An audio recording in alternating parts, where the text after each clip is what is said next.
Кашель – одно из самых распространенных проявлений, которое возникает у человека в любое время года. Посредством кашля люди пытаются очистить свои дыхательные пути, поэтому он, прежде всего, является защитной реакцией организма. Особенности сухого вида кашля. При сухом кашле не выделяется избыточная мокрота, что способствует его болезненному эффекту. Происходит это из-за раздражения горла, его слизистой оболочки, а также мышечного напряжения груди и спины.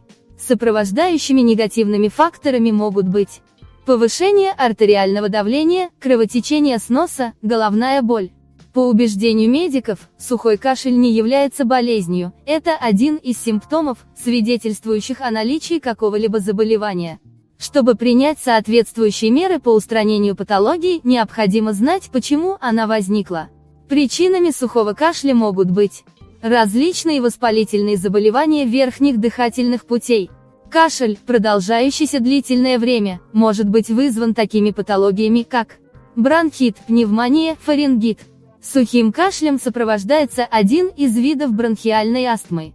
Некоторые нарушения в организме, например, изменение кислотности желудочного сока или сердечная недостаточность, также чреваты появлением сухого кашля.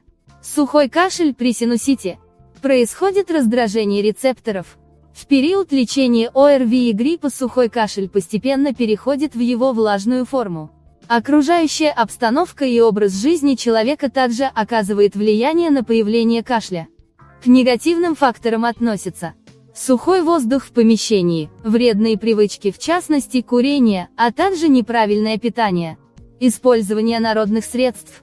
В настоящее время все больше людей отдают предпочтение более доступным и менее вредным растительным препаратам. Это объясняется тем фактом, что длительное лечение кашля традиционными медикаментами может иметь серьезные побочные эффекты.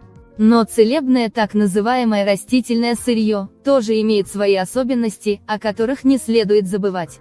Во-первых, в составе народных средств содержатся биологически активные вещества, которые по своей природе являются также химическими соединениями, как и обычные лекарства. Причем синтетические препараты имеют уже известную химическую структуру, чего нельзя точно утверждать о природных средствах. Во-вторых, лекарственные препараты народной медицины могут также иметь свои противопоказания и некоторые побочные эффекты, которые часто вообще не берутся во внимание. В-третьих, домашние средства, по сравнению с аптечными, не дают быстрого результата. Иногда потребуется несколько недель, чтобы получить долгожданный результат. И, наконец, все народные лекарства имеет смысл принимать только на самых ранних этапах развития заболевания. При запущенной форме их эффект будет нулевым, и заниматься самолечением будет бесполезно. Но грамотно подобранные препараты, лучше при помощи врача, помогут избавить человека от неприятных симптомов и облегчить его состояние. Народные средства против кашля. Черная редька с медом. Этот корнеплод издавна применяют в борьбе с сухим кашлем. Смешивают вместе морковный и сок редьки, добавляя мед, и употребляют по 1 столовой ложке каждые 2 часа. Наиболее распространенным считается следующий рецепт. Срезав в редьке верхушку, проделать углубление и положить туда немного натурального меда. Через несколько часов редька выделит сок, который смешается с медом. Пить 4 раза в день по чайной ложке. Имбирь. Корень имбиря используют для укрепления иммунитета и против кашля. Корень имбиря натереть на мелкой терке и к количеству 1-2 чайных ложек добавить 200 грамм сахара. Эту смесь залить водой и кипятить. На медленном огне, помешивая, чтобы не подгорел сахар. Когда получится тягучая масса, это готовое лекарство, которое следует употреблять 3 раза в день по половине чайной ложки. Но это средство подходит только для взрослых. Листья мати-мачехи.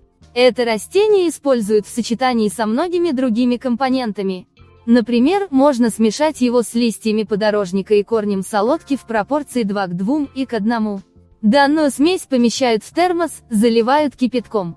После 20-минутного настаивания, процеживают и добавляют немного сахара или меда. Пить 2 раза в день по полстакана. Можно приготовить смесь корня алтея с листьями мати-мачехи, в соотношении 1 к 1. Залить кипятком и настоять в течение 30 минут. Затем за полчаса до приема пищи принимать полученный настой по полстакана. Лук репчатый. Можно использовать ингаляцию. Вдыхание летучих веществ измельченной луковицы помогает от кашля. Лук в сочетании с медом можно использовать в виде целебного сиропа. Мандариновые корки. Настой мандариновых корок хорошо помогает от сухого кашля. Измельченные корки перемолоть и залить 1 стаканом кипятка. После того, как они отстоятся 40-50 минут, можно принимать по 2 столовые ложки 3 раза перед едой. Зерна аниса. Действенное средство от кашля. 2 столовые ложки анисовых зерен залить стаканом воды, довести до кипения, а затем добавить 3 столовых ложки меда или сахара. Процеженное средство пить каждый час по столовой ложке. Чабрец. Траву этого растения в количестве 1 столовой ложки заливают стаканом кипятка и ставят на водяную баню, закрыв крышкой. Прокипятив 15 минут, настаивают полчаса. Далее процеженный настой долить кипяченой водой до получения первоначального объема, то есть стакана. 5-6 раз в течение дня принимать это средство, но при этом избегать нахождения в холоде. Обычно не остается даже покашливания. Кора калины. Отвар коры готовят из расчета.